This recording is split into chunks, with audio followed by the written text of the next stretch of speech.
Hello and welcome back. Today is going to be a quick review of the Botanics Hot Cloth Cleansing Balm. It's 97% organic with nourishing rosehip. And I have been using this for about 6 weeks, and as you can see I've made a fair oil dint in it. I thought I'd try this out and do a sort of slight comparison to the Emma Hardy Cleansing Balm because I utterly love that product and I would like to find a cheaper alternative. So I picked this up in Boots. It's got 65ml of product in it and it was $5.99. It's quite a thick, heavy balm, as you can see there, hopefully. So it is quite thick, and if I just use my finger, it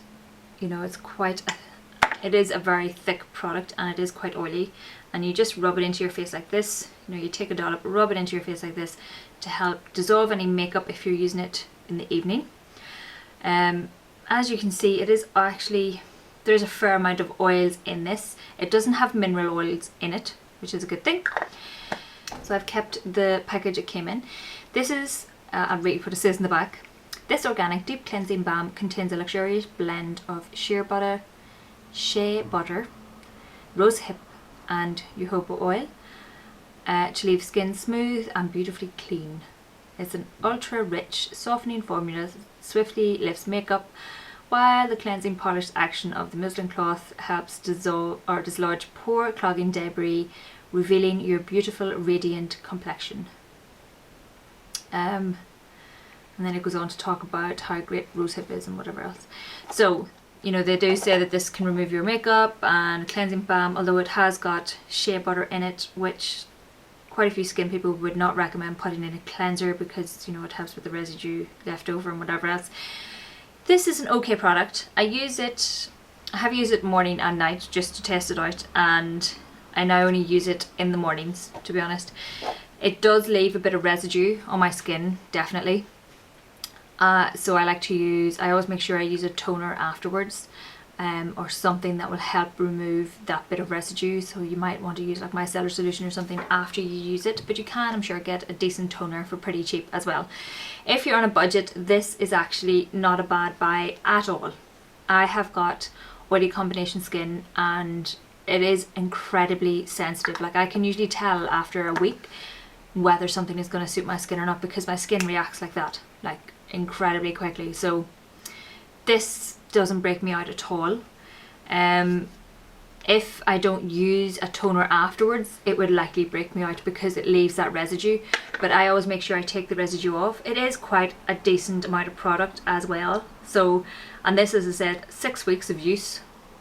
To be fair, that has been mostly in the morning, but you can see that there's still loads and loads of product left.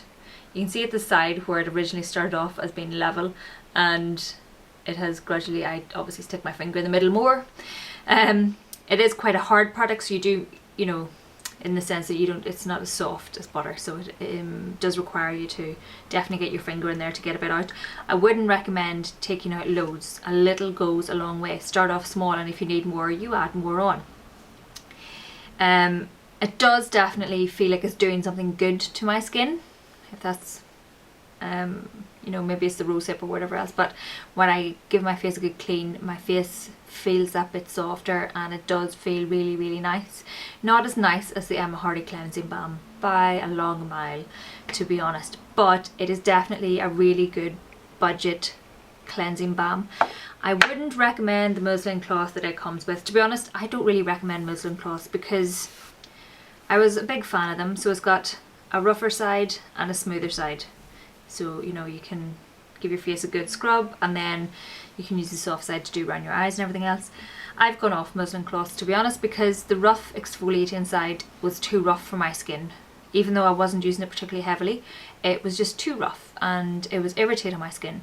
So I switched to using face cloths. You can get a stack of face cloths from somewhere like Primark for £4 and they're really good quality, and you get like 3 or 4 of them and you can rotate them, so every few days you stick that one in the wash, next one. So I would recommend doing that. I don't like the muslin cloth it came with at all. It's quite thin of itself and it doesn't feel particularly good quality. That doesn't, that's just in my opinion.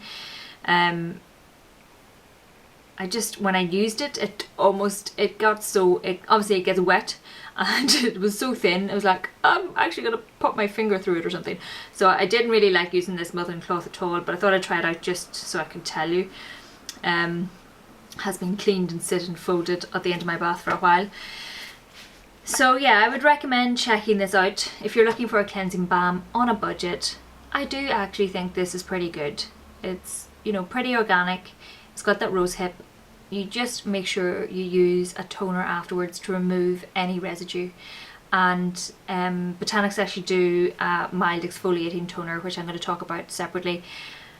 And it's pretty good to use after as well. So it'll help remove any residue as well and give your face that wee bit of extra brightening too. So I would recommend checking this out. It's obviously going to work better for some of us than others. I think this might be good if you have drier skin as well. So I don't think it's going to be awful for oily, because I have oily combination skin and it works fine, and I think it'll work well with dry skin too. I can't see it being a problem. But yeah, I'm actually quite impressed with this. I know it's got the shea butter and whatever else, but it's not that bad. And if you're on a budget, $5.99 for a good cleansing balm and 6 weeks use, and I think I'm maybe about halfway through it. So, and that obviously I'm using it once a day. You don't need very much. Lasts well. It does definitely give your face a really good clean. I have tried to use it with removing my makeup, and it did pretty well. I would always prefer to remove my makeup before I go in with a cleansing balm, to be honest. But this definitely, you know, it worked pretty well. It removed most of my makeup and everything else, so I was quite impressed on that front. Yeah, I'm just checking my list of things to tell you.